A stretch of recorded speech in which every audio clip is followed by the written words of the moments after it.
Hey everybody, I'm back and I'm finally doing the Sisterhood of the World tag. Shanezi at Nezi here on YouTube tagged me. Thanks again. And I haven't done a tag video in a long time and I thought this one was fun. So what happens is we get a new batch of questions every time somebody is tagged. So Nezi is asking, so Shanezi is answering a different batch of questions than I have. So she got tagged by somebody else on YouTube. So she is answering their questions, and I am now answering the questions she left and wrote and left for me to answer. And the same thing will be happening when I tag the 5 ladies at the end of this video. Alright, so the first question. What is your favorite thing about reading? My favorite thing about reading is learning. I like to learn about new people and new experiences, become more empathetic as well. I feel like you get a lot of experience from reading without having experienced it. I know that sounds weird, but that's pretty much what I'm trying to say. Number 2, if you could trade places with one book character, who would it be and why? That is difficult. I don't read very many like happy stories, so sometimes like I don't want to actually be the characters that I read. I do think Sula is a great character from Toni Morrison's book Sula. She was her own woman, especially in a time where kind of being single and doing what you want was very frowned upon. And it's still a little bit frowned upon today, but a little bit more acceptable back than back in, like, of course, the 1940s. Number 3, what is your favorite genre to read from and what does it say about you? Alright, my favorite genre to read is literary fiction, and I think it definitely says that I'm a snob. As far as being a book snob, not a regular snob, but a book snob. I'm definitely one who gravitates to more like Pulitzer Prize winning, more like well-crafted, I guess, novels. I forgot his name. The author who wrote The Sympathizer, he just did an interview or event with Roxanne Gayle, and he said to be a part of an institution is to be institutionalized.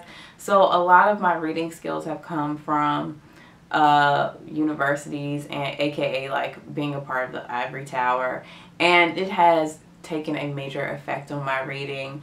That is where my snobbery comes from. I feel like if it's not great literature, then it's I shouldn't say this, but like sometimes I get above myself and think that certain books are beneath me, so I will not pick them up. And that's just me being totally honest. I'm trying to work on that. I'm trying to broaden my horizons and not be such a snob when it comes to reading.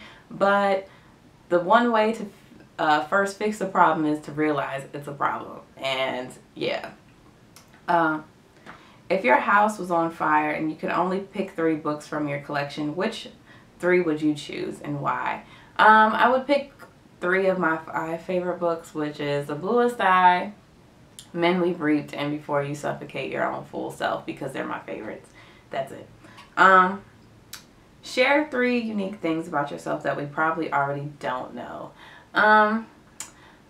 Most people are shocked to find out that I went to Shakespeare camp. I think I was like 12 or 13 when I went to Shakespeare camp. And actually that was the best camp I ever went to. We did Macbeth in 2 weeks. I was Lady Macbeth number 3 because they had cut the role into 3 wives. So this version of Macbeth, he had 3 wives. Because it was such a short time and we had to, it was just way too many lines for one person to learn. Probably also the amount of kids that were in the program because everybody needed a role. Number 2, There was one point in my life where I thought I was going to grow up and become a spy. Like, I was totally obsessed with like CSI and forensics and science. And then when I found out like you can be like a CIA agent as like an international spy, I thought that was what I was going to do. I still love the Spy Museum in DC today. Like, that is one of my favorite museums. I think the African American Museum just bumped it from its place for obvious reasons, but definitely hands down before that museum existed, Spy Museum was like everything to me, and it's still a great museum. So if you come to DC, see the African American Museum and the Spy Museum. Dark chocolate, milk chocolate, or white chocolate? Milk chocolate, because I like a little bit of sweetness to my chocolate. I definitely do like dark chocolate though, and I still don't understand the point of white chocolate. What is the point? Alright, number 7. Okay, back to books. What's your least favorite book trope? Any book where the girl is, or woman is like saved by a man. Ooh, no, I'm lying. I hate white savior novels. Like The Help, where it's like, oh, us black people need like a white person to come save us. Basically like where in books where like black people are having the major struggles, but there's just some like dynamic white person who saves them for everything. Part of me knows that's unrealistic based on the way things are going. Not to say there aren't good white people, but the white savior trope is a very problematic, I'm sure people are tired of hearing that word, but it is a very problematic trope in books, movies, TV, film, whatever.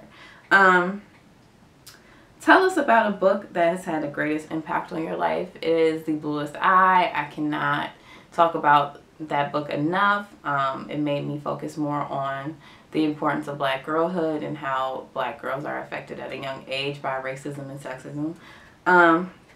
Number 9. What is an average day in your life? If I'm going to work, struggling to get out of bed, way too much social media, you know, keeping in contact and talking to my partner on a daily basis, and probably watching some type of trashy television if I'm not reading.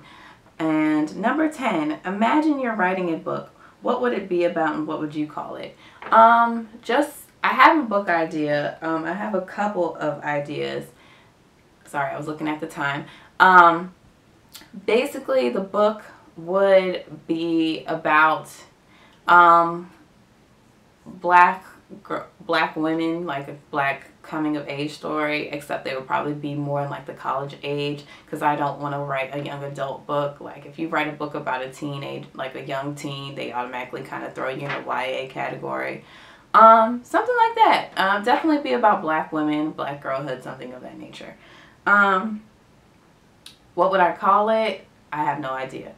Alright, and that is the end of my Q&A. So the women that I am tagging in this video, and I checked to make sure that they weren't tagged already, is Paige from the Minimalist Booktuber, Roxanne from the Novel Sanctuary, Javiera B at Javiera B on YouTube, Mickey from Mickey's Booktube Experiment, and Sarai from Sarai Talks Books. I will link their channels below. I will contact them on Twitter to let them know I tagged them, and I will leave the questions that they are answering. If they decide to do the tag, they don't have to, and that's okay. I will leave my questions in the bottom bar below, and have a great day. Bye.